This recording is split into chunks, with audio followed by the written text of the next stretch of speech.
Idli fry எப்படி பண்ணுறதுன்னு செஞ்சு காட்ட போகிறேன்.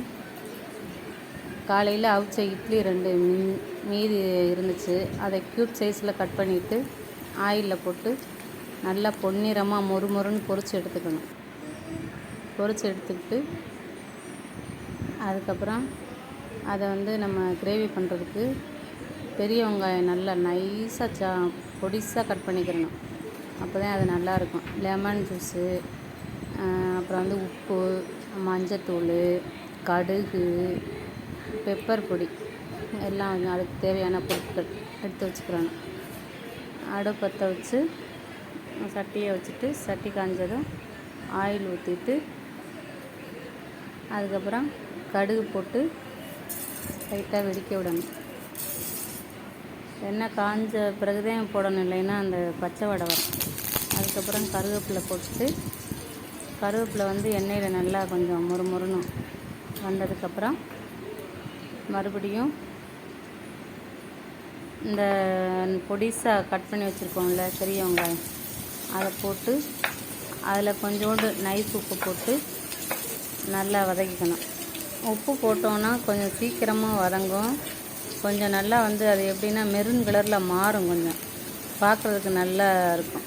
அது கலர் மாறுறதே ஒரே மாதிரி இருக்கும். கலர் எல்லா வெங்காயமும் சும்மா வதக்கணுன்னா ஒரு பக்கம் கருகும், ஒரு பக்கம் வதங்கியிருக்கும். அந்த மாதிரி இருக்கும். இது நீங்கள் உப்பு போட்டு வதக்கி பாருங்கள், எல்லாமே ஒரே மாதிரி சீராக வதங்கியிருக்கும். நல்ல மெரூன் கலரில் வதங்கணும். வதங்கினதுக்கு பிறகு கொஞ்சோண்டு ஜீரகப்பொடியும், கொஞ்சோண்டு மஞ்சத்தூள்,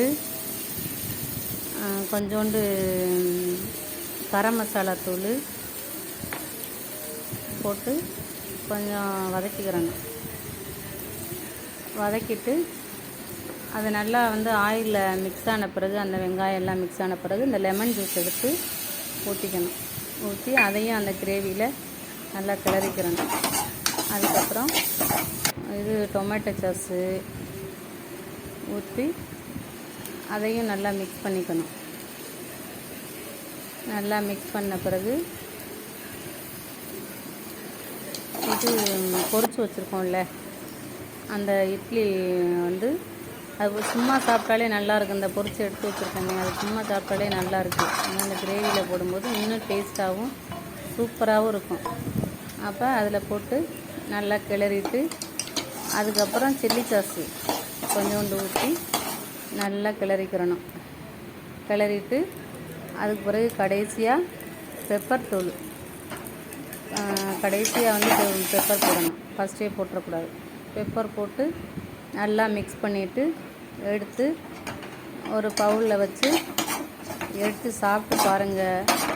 இதுக்காகவே நீங்கள் இட்லி எக்ஸ்ட்ராவே செய்வீங்க. அவ்வளோ டேஸ்ட்டாக சூப்பராக இருக்கும். சாயந்தரம் ஈவினிங் சாப்பிட்டீங்கன்னா அவ்வளோ டேஸ்ட்டாக இருக்கும். டீக்கு சாப்பிட்லாம். செஞ்சு பாருங்கள். நீங்களும் ஒரு தடவை செஞ்சு பார்த்துட்டு எப்படி இருக்குன்னு சொல்லுங்கள். பாய் பாய்.